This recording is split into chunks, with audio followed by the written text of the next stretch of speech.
So guys, dito kay Unlucky Screw, nahirapan ako dito kasi kailangan mo ng invites. Ayan, sa green money, ayan, 332 pa lang nag-get ko. Tapos dito, ito talaga naka-cash out ka. So, pag sa GCash, need mo 200.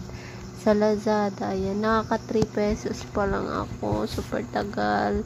Tapos yung task niya, ganyan. And, ayan, sa invite, may isa naman akong invite.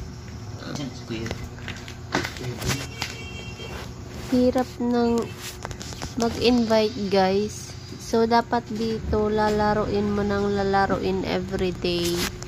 Para, ayan, maklaim mo yan. Yung green money.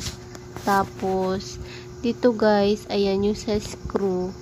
Tapos, pag everyday ka naglaro, ayan, yung 4/12.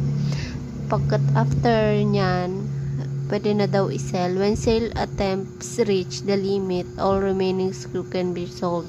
So, pag natapos daw yan 12, yung lahat ng screw ay masosold mo. O kung ganyan ang naka 60,000 lang ako, magkano lang yun guys. Kaya ang hirap dito. Sobrang hirap guys sa Unlucky Screw. Kung willing kayo maglaro, go. Use my code na lang, Charis. Hindi, kayo bahala. Suko na ako dito eh. Hindi ko na siya nilalaro eh. Yun lang. Sana makatulong. Tapos guys, napapangitan lang ako dito kasi bawat laro mo is puro ads siya. Kaya, doon yata binabayan ka. So, hindi siya katulad ng ibang apps na hindi gaano madaming ads. Ito sobrang daming ads. Kailangan mong panoorin talaga ng panoorin. Yun lang.